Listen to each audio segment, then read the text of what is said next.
السلام علیکم ورحمۃ اللہ وبرکاتہ۔ رومن رینز یہ وہ نام ہے کہ اگر آپ WWE سے تھوڑی بہت بھی دلچسپی رکھتے ہیں، کبھی آپ نے اس کے بارے میں دیکھا، پڑھا اور سنا بھی ہے، تو بھی آپ اس نام کو جانتے ہیں۔ اسی طرح ایک اور نام ہے اومیگا۔ اس نام کو وہ لوگ جانتے ہوں گے جو لوگ WWE میں انٹرسٹ اور دلچسپی رکھتے ہوں گے۔ ان دو ناموں کا میں نے کیوں ذکر کیا؟ کیونکہ اگر آپ سوشل میڈیا یوز کرتے ہیں، جیسے فیس بک ہے، انسٹاگرام وغیرہ ہے، تو آپ کو اس سے ریلیٹڈ ایک خبر اور ملی ہوگی، اور وہ یہ کہ اومیگا کے بیٹے نے اسلام قبول کر لیا ہے۔ اب سوال یہ ہے کہ وہ ایسے ملک میں رہنے والا، ایسے گھر میں پرورش پانے والا اور ایسے فیمس لوگوں کے یہاں پیدا ہونے والا، اس پر کون سی تلوار چلی؟ اس کو کس نے اسلام پر قبول کرنے پر مجبور کیا؟ آج ایک شور مچایا جاتا ہے کہ جی اسلام جو ہے تلوار کے زور پر پھیلا ہے، لوگوں کو فورس کنورٹ کیا جاتا ہے، ان کو زبردستی ان کا دھرمانترن کیا جاتا ہے، ان کو زبردستی مسلمان بنایا جاتا ہے۔ تو سوال یہ ہے کہ اومیگا کے بیٹے پر کس نے تلوار چلائی؟ اومیگا کے بیٹے کو کس نے زبردستی کی؟ وہ کون سی تلوار تھی؟ وہ کون سی تلوار تھی جس نے مجبور کیا کہ اسلام کو قبول کرے؟ اسلام کی وہ تلوار جو ہے وہ کیا ہے؟ وہ اس کے اخلاق ہیں، وہ اس کی تعلیمات ہیں، وہ اس کی خوبصورتی ہے جو توحید ہے۔ یہ وہ چیزیں ہیں جو انسان جب ان کے بارے میں جان لیتا ہے، پڑھ لیتا ہے، تو اس کے پاس اس کے سوا کوئی چارہ نہیں رہ جاتا کہ وہ اسلام قبول کر لے۔ تو یہ ان واقعات سے، جیسے یہ ایک واقعہ، اس طرح اور بھی بہت سارے واقعات ہوتے رہتے ہیں کہ ایسی کنٹریز میں کہ جہاں پر آپ ہلکا سا بھی یہ شبہ نہیں کر سکتے کہ اس کو کسی نے مجبور بھی کیا ہوگا، وہاں پر بھی لوگ بڑی تعداد میں اسلام قبول کرتے ہیں۔ یعنی کسی سے مراد کوئی بھی ایسی چیز نہیں ہے، جیسے مثلا امریکہ کو لے لیں، آپ یورپین کنٹریز کو لے لیں، کوئی سی بھی ہو، وہاں پر جو لوگ اسلام قبول کر رہے ہیں، اتنی آزاد خیال لوگ ہیں وہاں پر، بالکل آزاد ہر طرح سے، ان پر کوئی پابندی نہیں، جو چاہیں پہنیں، جو چاہیں کھائیں، جو چاہیں بولیں، جو چاہیں وہ کریں۔ لیکن پھر وہ اپنے آپ کو اس آزادی سے نکال کر اس قید و بندش میں کیوں ڈال رہے ہیں؟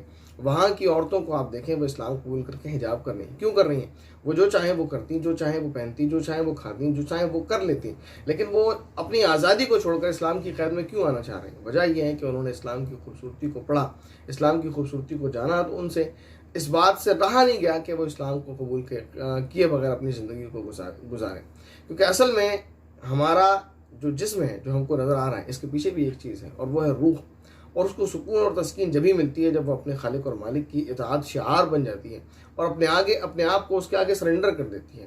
ایک طرف ہم یہ خبریں سننے کو ملتی ہیں ہم کو کہ بہت سارے مسلمان ہیں جو اپنی جہالت، نادانی، اسلام سے دوری اور ان کے ماں باپ کی غلطیوں کی وجہ سے وہ اسلام سے دور ہوتے چلے جا رہے ہیں، اور دوسری طرف یہ ہم دیکھ رہے ہیں کہ اس کی بھی کوئی گنتی نہیں ہے کہ لوگ بے شمار اسلام کو قبول کرتے چلے جا رہے ہیں۔ اس کی وجہ کیا ہے؟ تو اس کی وجہ شارٹلی میں آپ کو بیان کر دوں۔ قرآن پاک میں ایک آیت ہے، اعوذ باللہ من الشیطان الرجیم، ومن یرتد منکم عن دینہ فسوف یأتی اللہ بقوم یحبہم ویحبونہ۔ اللہ تعالیٰ فرماتے ہیں کہ تم میں سے اگر کوئی اپنے دین سے پھر جائے گا تو پھر اللہ تعالیٰ تمہارے بدلے ایک ایسی قوم کو لے کر آئیں گے جو قوم اللہ سے محبت کرتی ہوگی اور اللہ ان سے محبت کرتے ہوں گے۔ تو یاد رکھیں، اس آیت کے اندر اللہ تعالیٰ نے یہ ارشاد فرمایا کہ اگر تم مسلمان گھر کے اندر پیدا ہوئے ہو تو تم یہ سمجھتے ہو کہ اللہ کو تمہاری ضرورت ہے، تو ایسا نہیں ہے، تمہیں جانا ہے چلے جاؤ، تمہارے بدلے اللہ تعالیٰ ایسی قوم کو لا کر کھڑا کرے گا جو تمہارے سے بھی اچھی ہوگی، جو اخلاق کے اعتبار سے تم سے اچھی ہوگی، دینی اور اسی طرح اسلام پر عمل کرنے کے اعتبار سے تم سے اچھی ہوگی، اور وہ ایسی ہوگی کہ وہ اللہ سے محبت کرنے والے ہوں گے اور اللہ ان سے محبت کرنے والا ہوگا۔ ایسا نہیں کہ مسلم گھرانے میں پیدا ہو گئے اور بس معذرت کے ساتھ جیسے ایک جملہ بولا جاتا ہے کہ یہ دھرتی پر بوجھ ہے یا اسلام پر بوجھ ہے، میں یہ نہیں کہنا چاہ رہا۔ جو لوگ مسلم گھرانوں میں پیدا ہوئے اور پھر اسلام کو پڑھتے نہیں ہیں، اسلام سے جاہل رہتے ہیں، ان کے ماں باپ نے ان کو دینی تعلیم نہیں دی، پھر وہ اسلام کے اوپر الٹے سیدھے اعتراضات جو ملحدین سے ان کے پاس آتے ہیں، مستشرقین سے ان کے پاس آتے ہیں اور انٹلیکچوئل سے ان کے پاس آتے ہیں، ان کو لے کر کاپی پیسٹ کرتے رہتے ہیں، اور کبھی ان کی عقل میں اور اپنی شعور میں یہ بات نہیں آتی، آئے گی بھی کہاں سے؟ جب عقل و شعور ہو تب یہ بات آئے گا۔ ان کی عقل و شعور میں یہ بات کبھی نہیں آتی کہ ہم غیروں سے کیوں اسلام سیکھ رہے ہیں، کیوں ہم اپنوں سے اسلام نہیں سیکھ رہے، کیوں ہم قرآن سے اسلام نہیں سیکھ رہے، کیوں ہم حدیث سے اسلام نہیں سیکھ رہے۔ اس کی کبھی ان کو جو ہے عقل کا استعمال کرنے کی، ان کو عقل کی استعمال کرنے کی ان کو ذرا بھی توفیق نہیں ہوتی۔ تو ایسے لوگ ہیں، اللہ تعالیٰ کو ان کی کوئی پرواہ نہیں ہے۔ اللہ فرماتے ہیں کہ ان کے بدلے میں ایک ایسی قوم کھڑی کروں گا جو مجھ سے محبت کرتی ہوگی اور میں مجھ سے محبت کرتا ہوں گا۔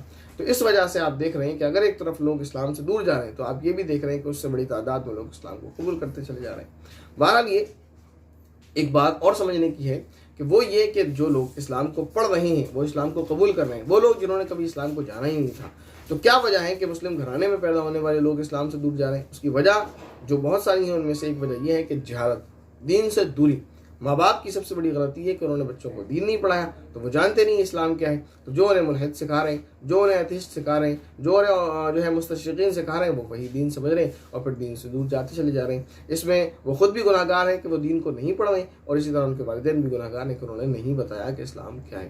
بہرحال یہ کہ یہ کچھ مواقع ایسے ہوتے ہیں کہ جن کو دیکھ کر واقعی خوشی ہوتی ہے، دل کو سکون ملتا ہے کہ جب کوئی راہ راست پر آتا ہے، جب کوئی ہدایت پر آتا ہے، جب کوئی جہنم سے بچ جاتا ہے، جب کوئی جنت کے راستے پر چلنے لگتا ہے، تو یقیناً دل کو خوشی ہوتی ہے اور ہونا بھی چاہیے۔ اللہ تعالیٰ سے دعا ہے کہ اللہ تعالیٰ ان کو استقامت اور مضبوطی اور ثابت قدمی نصیب فرمائے، آمین۔ السلام علیکم ورحمۃ اللہ وبرکاتہ۔